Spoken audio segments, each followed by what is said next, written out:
Друзья, перед просмотром видео поддержите лайком и подпиской на канал.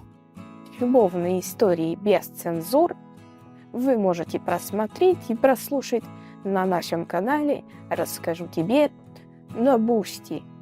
Ссылочка будет в описании.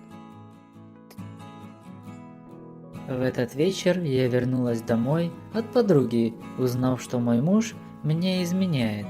До этого я напрочь отметала мысли об этом, но чувствовала что-то неладное. Подруга Лена мне не только рассказала, с кем и когда видела моего мужа, а еще и показала видео, которым поделилась с ней ее знакомая, любительница сходить налево. Этот ролик я посмотрела, перематывая дрожащим пальцем. Наша с мужем постельная жизнь была не очень, а тут я увидела, что мой муженек, оказывается, столько умеет, просто акробат какой-то. Да, у меня уже возраст, мне 42, но я не уродина, фигура стройная. Чего же ему не хватало, я не понимала. На работе у меня коллектив преимущественно мужской, и вниманием со стороны коллег мужского пола я была не обделена. А я еще точно знала, что по крайней мере половина моих коллег мечтали обо мне. Муж отпираться не стал, но клялся, что любит, и его просто бес попутал. Я поверила, но затаила обиду. В конце концов, почему ему можно, а мне нельзя? Однако на измену я не решилась. Хоть и подвернулась такая возможность буквально через неделю после нашего с мужем разговора. В один из весенних дней я решила прогуляться по магазинам. Погода была очень теплой, и из одежды я выбрала кроссовки, розовые леггинсы, футболку и джинсовку. Что двигало мной в тот день, не понимаю, но настроение было игривое. Прогулявшись немного по местным магазинам и ловя на себе пожирающие взгляды особей противоположного пола, я решила съездить в гипермаркет. На троллейбусе ехать около 40 минут, и в этот час было много народу, кое-как протиснувшись в середину, чтобы не мешать, так как моя остановка была почти в конце маршрута. На следующей остановке народу уже было не протолкнуться, и меня сдавили со всех сторон. Через некоторое время я ощутила, как сзади стоящий парень прилип ко мне, его просто прижало. Давка была ужасной, и парню это было на руку. Но когда я обернулась посмотреть ему в лицо, то не увидела кого-то чужого, а увидела своего зятя, Стаса. Ну как зятя, уже бывшего, но все же. Доченька моя Анечка развелась с ним, прожив почти год вместе. Как она мне говорила, не сошлись характерами они. Это была наша первая встреча за долгое время, да еще и в таких обстоятельствах. Я повернулась к нему, чтобы удобней было общаться. Но из-за этой давки мы с ним стояли почти обнявшись. Я ему улыбнулась, он мне тоже. Тогда мы и разговорились с ним. Жил он один в своей квартире и сейчас как раз ехал домой. Не знаю как, но он меня уговорил выйти на его остановке и прогуляться. Мы немного прогулялись и как бы невзначай очутились возле его дома. Потом зашли к нему, там душевно поговорили за бокалом вина. А дальше нас просто накрыло, мы как будто были одно целое. Тогда и с Стасом я забылась и ощутила себя счастливой. В дальнейшем я к нему заезжала после работы, ведь нам было хорошо вместе и чувства захватывали нас. И буквально через 3 месяца наших отношений я бросила мужа и переехала к нему. Теперь мы живем со Стасом, у нас крепкие отношения, и через 9 месяцев у нас будет пополнение. Вот так я встретила своего любимого, и жизнь моя наладилась.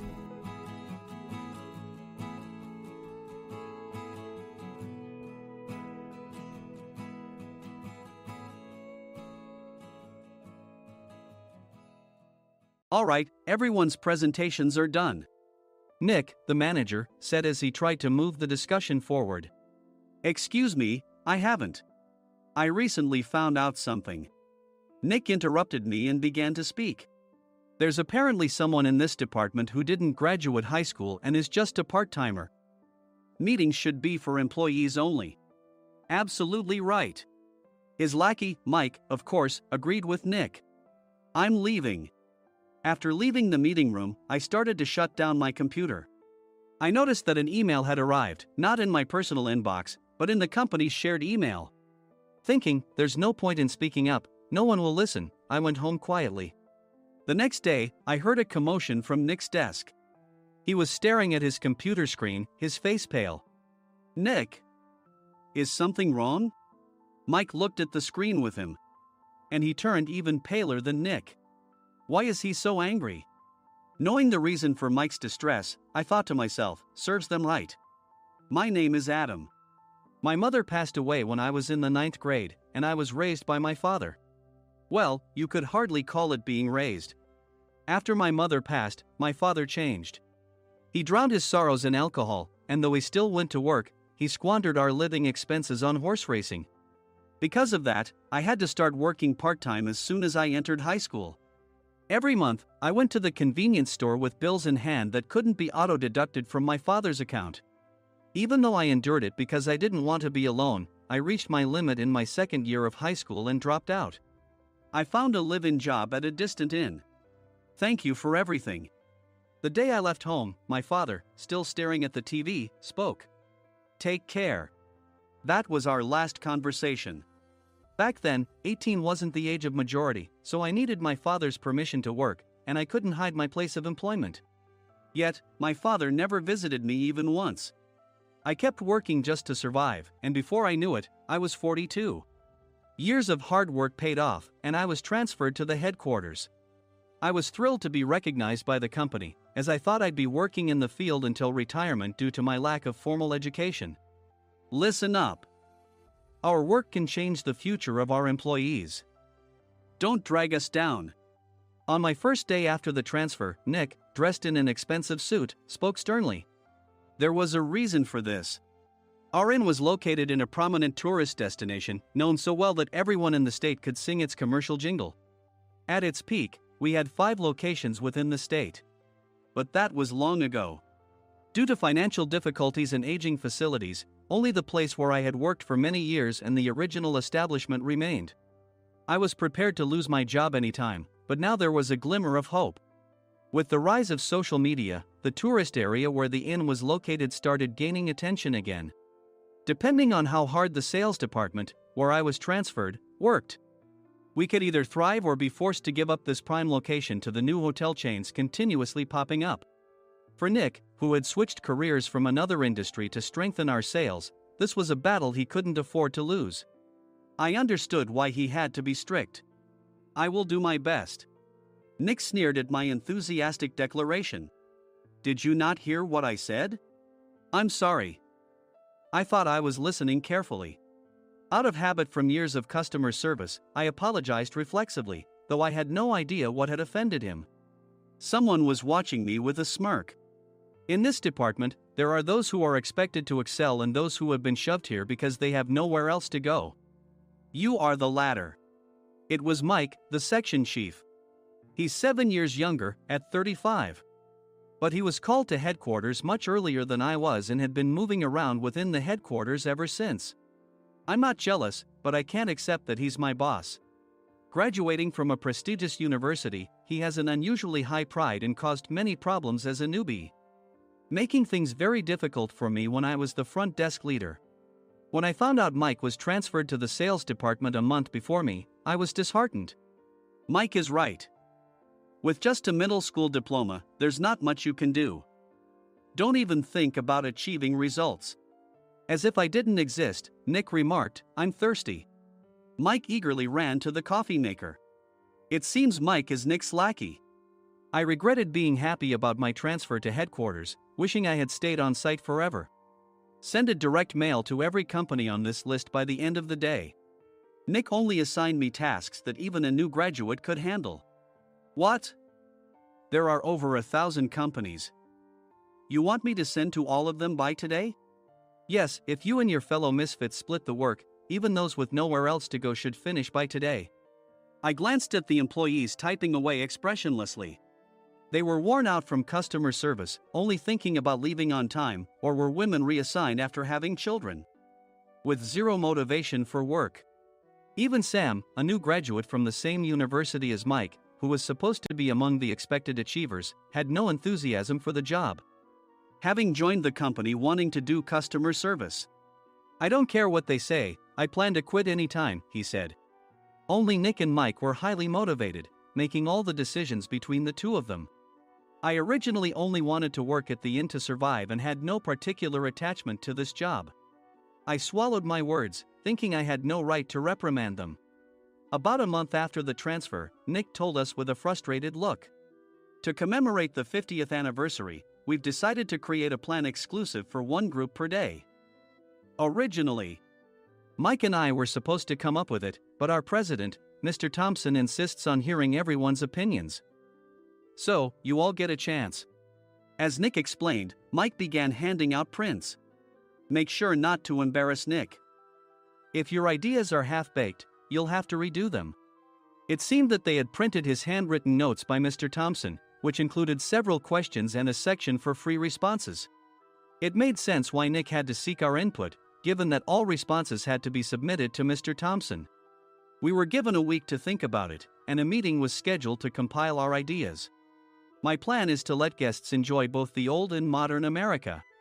Nick began the presentations. Guests would watch a master confectioner at a nearby traditional sweet shop make sweets in front of them. The welcome drink would be premium tea in a bottle. Nick's plan was certainly attractive. After his presentation, Nick called on us to present in the order we were seated. Just as I stood up for my turn. All right, everyone's presentations are done. Excuse me, I haven't. I recently found out something. Nick interrupted me. There's someone in this department who didn't graduate high school and is just a part-timer. He was likely talking about me. I joined the company as a part-timer and was made a full-time employee when I turned 20. That was 20 years ago, so Nick and Mike probably had no chance to know until recently. Meetings should be for employees only. Absolutely right. After that, Nick kept creating opportunities to solicit everyone's opinions, purposefully excluding me from speaking. The meeting unexpectedly heated up and went past the scheduled end time. A few people asked to leave, and the discussion continued with the remaining few. Still here? Normally, you'd leave in that situation. Though I had no attachment to the job initially, hearing kind words from customers made me want to make them happier. For someone like me, with nowhere to go, the inn was my home and customer service was my life. I felt pathetic about my current self. I'm leaving. I left the conference room and started shutting down my computer. I noticed an email had arrived, not in my personal inbox, but in the company's shared email. Thinking no one would listen to what I had to say anyway, I quietly went home. The next day, while preparing the DM as instructed, I heard a commotion from Nick's desk. In his haste to stand up, he hit his knee on the desk. He stared at his computer screen, his face pale. Nick! What's wrong? Mike, thinking he should be the first to rush over, approached Nick while still wearing his coat. He peered at the screen with Nick. And he turned even paler than Nick. Why is he so angry? Who is responsible for this company? Nick, more irritated than ever, asked, and Mike answered without checking. Probably Sam. Sam wasn't there because he was attending a morning training session for new hires. Nick gave up on getting angry and returned his gaze to the screen. They were looking at an email that arrived right after the end of the working day yesterday. Apparently, no one, including me, had checked it before leaving. The email was from a large company that used us for their annual employee trips. The president and executives of that company also frequently used our services personally. President of the company, Mr. Mason himself, had declared that neither he nor his company would ever use our services again. Well, some companies cancel their employee trips or stop using our services due to financial struggles. Let's just move on. Mike kept wiping the sweat from his forehead with a handkerchief. Knowing why Mike was so agitated, I quietly watched their interaction. Do you know how much revenue we get from that company? We can find other guests to fill the rooms, but we'll lose the banquet costs, gift shop revenue, rental car fees, and more. Moreover, the gifts were supposed to be prepared by the traditional confectionery shop involved in Nick's proposed plan. If it's known that we incurred such a huge loss at this critical time, Nick's position in the company would be jeopardized. Nick took a deep breath, seemingly trying to calm himself. All right, Mike.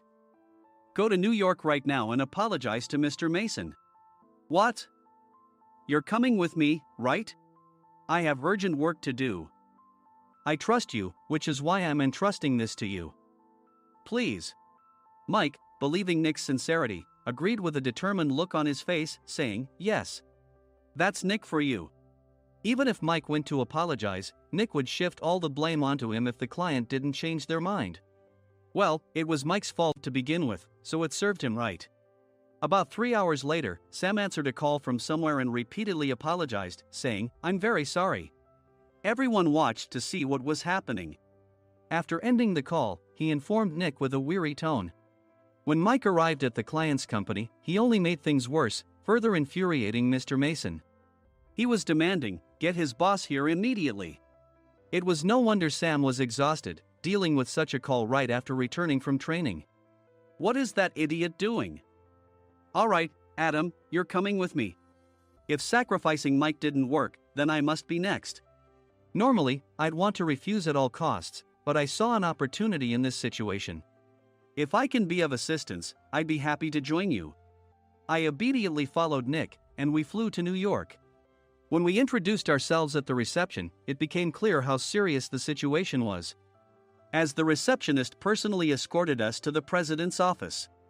Angry voices leaked through the door, making both Nick and me uneasy. Excuse me. I'm Nick, the supervisor. I understand my subordinate has caused you trouble, and I deeply apologize. Nick, with his experience in the corporate world, knew enough to offer an apology before excuses. However, his customer service skills left much to be desired.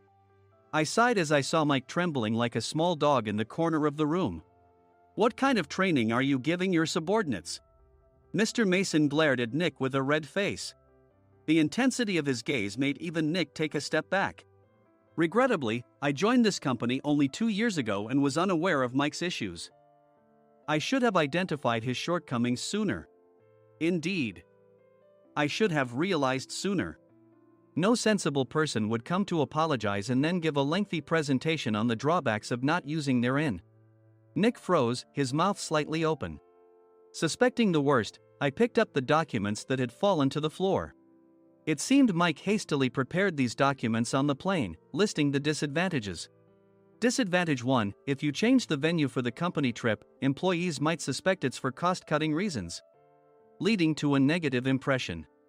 Reading it aloud half-jokingly, Nick snatched the papers from my hand and checked the contents with a furious expression. Among the stack of documents was a receipt from a nearby convenience store's copy machine. I felt a pang of dread, hoping he hadn't shown the receipt as well. What do you think he said when I asked what kind of nerve he had to do this? I'm very sorry. Faced with the dire situation, Nick must have thought there was nothing left to do but apologize. In a voice smaller than I'd ever heard from him, he uttered words of apology. He said, I'm a Harvard graduate. I don't believe I said anything wrong. Mike! What have you done? Forgetting his plan to pin the blame on Mike, Nick yelled loudly, even in front of Mr. Mason. I didn't do anything wrong. You're still saying that? Look at him. Mike pointed at me with a shaking hand. I was assigned to headquarters in my 20s and now I'm a section chief. This guy only made it to headquarters at 42. Everything I've done proves I was right. So why are we losing the contract? Having said his piece, Mike collapsed to the floor. Of course. You were sent there because you had nowhere else to go. Mike never expected to hear such words from someone he looked down upon. He lunged at me, and Nick hurriedly stepped in to stop him. Mr. Thompson told me Mike is a quick thinker, and to take good care of him. There's no way he was pushed aside. Don't make things worse here. He didn't say quick thinker, he said only quick-witted, didn't he? I I don't remember that part. I recalled the many troubles Mike caused when he was a newbie. When Mike was on the front line, his pride was so high that he never apologized to customers. Customer service, especially in our job, doesn't work alone. It brings both good and bad situations. If the front staff or housekeepers made mistakes, or the cleaning company didn't properly clean a room, one had to apologize to the customers regardless of personal fault. Mike, in such situations, would never apologize, insisting he wasn't at fault. This often angered customers, and as the front desk leader, I frequently had to apologize on his behalf. He caused complaints and disrupted operations, which is why he was quickly moved to headquarters. In departments where he didn't interact directly with customers, his quick thinking was beneficial and things went well. But it seemed his flaws were starting to show. Corporate reservations are supposed to be entered into the system by the sales representative. But a quick check yesterday revealed that more than 10 items were missing from the client's reservation. The handover document clearly stated what needed to be prepared. Why didn't you enter it into the system? Why do we have to give them special treatment? Filling rooms near the banquet hall, setting up all the food in advance. Specifying the brand of wine, they're too demanding. No wonder he always angered customers, I thought, feeling a headache coming on. Grouping them in rooms near the banquet hall is for our benefit too. It makes it easier for the staff to set up beds and serve breakfast since everyone's schedule is synchronized. As for the other requests, Mr. Mason suggested them to lighten our load. I didn't know that. Nick finally seemed to realize that Mike was the one who had angered the client. What did you say to them? I just told them we wouldn't give them special treatment anymore. We shouldn't waste effort on things that don't bring in money. I was utterly exasperated at his lack of understanding of customer service. Of course, we shouldn't comply with unreasonable demands. But carrying over successful practices from past stays makes customers feel remembered and enhances their experience. Good memories encourage repeat visits. That's part of our job. I looked down at Mike, who was sitting on the floor. In our job, nothing is a waste. Mr. Thompson likely moved you to the sales department, hoping you'd finally understand this. How do you think he feels now that you've failed to meet his expectations? Mike, tears in his eyes, fled the president's office. I was amazed he still hadn't apologized. You have it tough, Adam. It's okay, we're all employees of the same company. I deeply apologize for this disrespectful incident. Especially after all the care you've shown us. If it weren't for you, Adam, I really would have stopped staying here. When I heard you were moving to the sales department, I was willing to reconsider if you handled it. Seeing us talk so amicably, Nick's face contorted. Do you two know each other? Adam's service is excellent. I always requested him specifically. Normally, we don't accept specific staff requests, but we made an exception for Mr. Mason, adjusting my shifts accordingly. He had personally stayed at our hotel just before my transfer, and during casual conversation, I mentioned, I'm moving to the sales department soon. If I hadn't told him then, things could have been much worse. Please continue to take care of us. I look forward to it. On the return flight, Nick awkwardly offered me a can of beer. It's still working hours. Of course, I had no intention of forgiving him for a single beer. Nick might try to pin everything on Mike and avoid any consequences. While pondering this, a startling fact came to light. Nick, the tea bottles for the plan have arrived. I handed Nick a bottle labeled with our inn's name. They look good. What are you talking about? These are plastic bottles. I had assumed we would use the trendy, high-end bottling tea. But what arrived were ordinary plastic bottles of tea with customized labels. The only unique aspect was the label, which had the inn's name, making it look customized. Upon further investigation, I discovered that a substantial amount of money was set to be paid to the tea company. It was priced like bottling tea. Does this plastic bottle really cost $100 each? The tea inside is specially blended for us. The extra cost is for that. Wouldn't it be better to use another tea company? Or is there a specific reason we must use this one? As Nick continued to make excuses, I showed him a printed email. I informed the tea company's president, Mr. Mitchell, that we discovered irregular payments and he confessed.